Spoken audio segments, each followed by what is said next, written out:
સાવલીના ધારાસભ્ય કેતન ઇનામદાર અને નગરપાલિકાના પ્રમુખ, ઉપપ્રમુખ, નગરસેવકો, ભાજપાના હોદ્દેદારો દ્વારા સાવલીની ગોવર્ધન ગૌશાળામાં ગ્રીન સાવલીના સંકલ્પ સાથે વૃક્ષારોપણ કરી વિશ્વ પર્યાવરણ દિવસની ઉજવણી કરાઈ. વિશ્વભરમાં ગ્લોબલ વોર્મિંગના કારણે વાતાવરણ અસંતુલિત થઈ રહ્યું છે, ત્યારે તેને બચાવવાનો એક જ સરળ રસ્તો વધુમાં વધુ વૃક્ષ વાવો.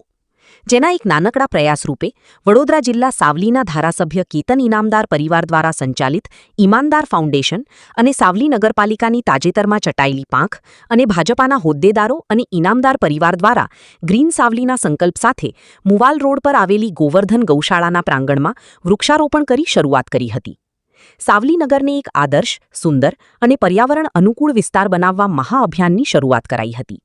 વિદ્યાર્થીઓ આવતીકાલના પર્યાવરણ રક્ષક છે, શિક્ષકો બદલાવના માર્ગદર્શક છે, ચૂંટાયેલ પ્રતિનિધિઓ વિકાસ અને નીતિના વાહક છે અને નાગરિકો સ્થાનિક વિસ્તારોના કાયમી રક્ષક છે ના સ્લોગન સાથે આ મહાઅભિયાનની શરૂઆત કરાઈ.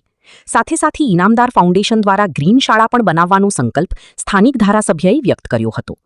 આશા ન્યૂઝ ગુજરાતી રિપોર્ટર સૈયદ મુસ્તાક અલી, સાવલી. આજરોજ વિશ્વ પર્યાવરણ દિવસની તમામ દેશવાસીઓ, સાવલી, ડેસર તેમજ મારી વિધાનસભા ક્ષેત્રના તમામ લોકોને હું શુભેચ્છાઓ આપું છું. આજનો દિવસ એમ વિશ્વ પર્યાવરણ દિવસ તરીકે 5 જૂન એટલે ઉજવાય છે અને આજની તારીખમાં આપણને બધાને જ ખબર છે કે આ ગ્લોબલ વોર્મિંગની જે સમસ્યા અને વૃક્ષો એટલે પર્યાવરણને બચાવવાની અત્યારે કેટલી જરૂરિયાત છે. આપણે જોઈએ છે કે દરેક આખી સિઝનમાં ઘણો મોટો ફેરબદલાવ આવ્યો છે અને ગરમીનું પ્રમાણ પણ ખૂબ વધતું જાય છે અને દિવસે દિવસે આ એક મોટું સંકટ આપણા સામે દેખાય છે. ત્યારે પર્યાવરણ બચાવવાનું જ આપણા સૌ માટે એક મોટું એ બની ગયું છે અભિયાન અને એ અભિયાનને આપણે સૌ એક થઈને પૂરું કરીએ.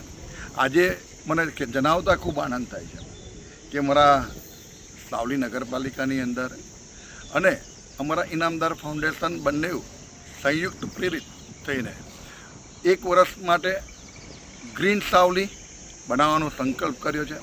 બંનેના સંયુક્ત પ્રયાસથી દરેક વોર્ડમાં, દરેક જગ્યા પર, ધાર્મિક જગ્યા હોય કે કોઈપણ સરકારી જગ્યા હોય ત્યાં વૃક્ષો વાવીને 1 વર્ષની અંદર ગ્રીન સાવલીનો જે સંકલ્પ એ સંયુક્ત લીધો છે એ સંકલ્પ પૂરો કરવા પણ અમે બધા કટિબદ્ધ છે. સાથે સાથે સાવલી ડેસર તાલુકાની અંદર ગ્રીન સ્કૂલ બનાવવાનો પણ ઇનામદાર ફાઉન્ડેશન અને તમામ શિક્ષણ વિભાગના અમારી સાવલીની તમામ સાવલી ડેસર અને વડોદરા ગ્રામ્યની તમામ સ્કૂલના સંયુક્ત પ્રયાસથી આ 1 વર્ષ ખૂબ મોટું અભિયાન ચલાવવાના છે. ત્યારે સૌ એની અંદર જોડાય એવી